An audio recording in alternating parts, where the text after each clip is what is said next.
Beneath the roots of an ancient oak, hidden in the cool darkness of the soil, grows one of the most coveted ingredients on Earth. It has no stem, no leaf, no flower reaching for the sun. It is a fungus, swollen and fragrant, and for centuries it has driven people to dig through the dirt in search of fortune. This is the truffle, and its story begins not in a field, but in a partnership older than agriculture itself. A truffle is the fruiting body of a fungus that lives entangled with the roots of certain trees. Oak, hazel, and beech offer it sugars drawn down from their leaves, and in return the fungus feeds the tree water and minerals from the soil. This exchange, called mycorrhiza, is a quiet bargain struck underground, and the truffle is its hidden reward. Because it grows buried, it cannot scatter its spores on the wind.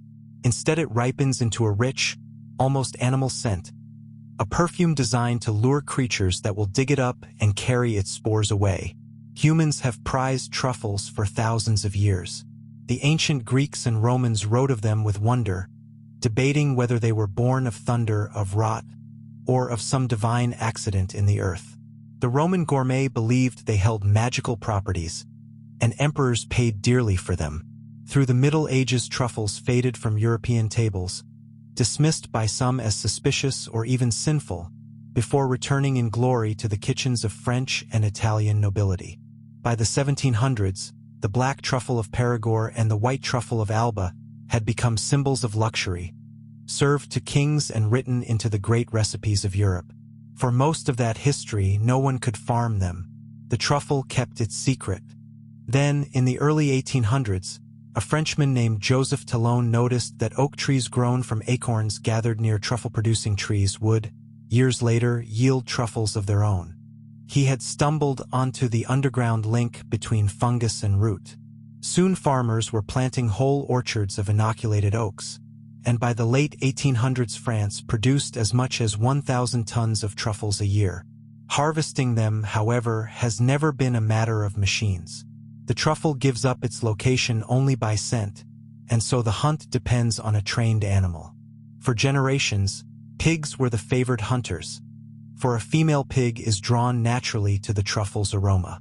But a pig will happily eat the prize it finds, and so today most hunters work with dogs, patient and trainable, who scratch gently at the soil and earn a treat in return.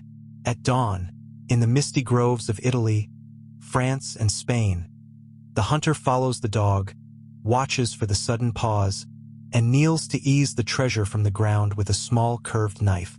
The work is slow, secretive, and fiercely guarded. Hunters keep their best trees a lifelong secret, passed only to family. Today, truffles remain among the most expensive foods on the planet. The finest white truffles of Alba can sell for thousands of dollars per kilogram, their price swinging wildly with the weather of a single autumn. A drought, a warm winter, a dry spring, and an entire harvest can vanish. This fragility has made the truffle a symbol of both abundance and uncertainty. Cultivation has spread far beyond Europe. Orchards of inoculated trees now grow in Australia, in New Zealand, in Chile, and across the United States, where farmers wait the better part of a decade for the first fruit to appear, never certain it will come at all. Science is racing to understand the truffle's hidden life, hoping to make the harvest more reliable in a warming world that threatens the cool, damp conditions it needs.